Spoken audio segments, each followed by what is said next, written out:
Navždy nás opustila Bianka, navždy nás opustila Bianka. Mladé dievča plné života, ktoré malo všetko ešte len pred sebou. Stála na štarte životných ciest nádejou a odhodlaním výnimočná, vždy usmiatá, jemná, no zároveň silná. Bola krásna navonok aj vo vnútri. Dievča s očami plnými snov, so srdcom oddaným láske ku koňom s vôľou, víťaziť a kráčať vlastnou cestou.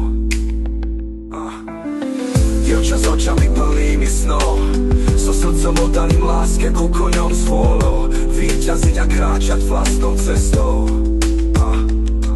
Dievča, ktoré na konských parkourových pretekoch často víťazilo, lietalo s vetrom vo vlasoch ponad prekážky.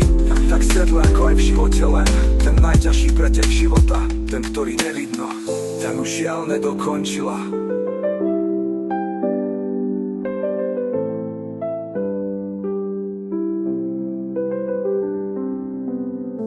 Ja ten už žiaľ nedokončila.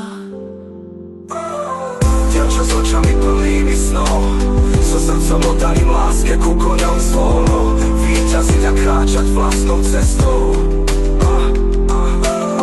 Dievča s očami plnými snov, so srdcom oddaným láske ku koňom s vôľou, víťaziť a kráčať vlastnou cestou.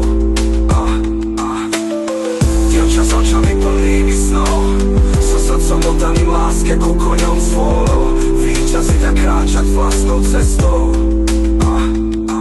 Dievča, ktoré na konských parkourových pretekoch často víťazilo, lietalo s vetrom vo vlasoch ponad prekážky, tak v sedle ako aj v živote len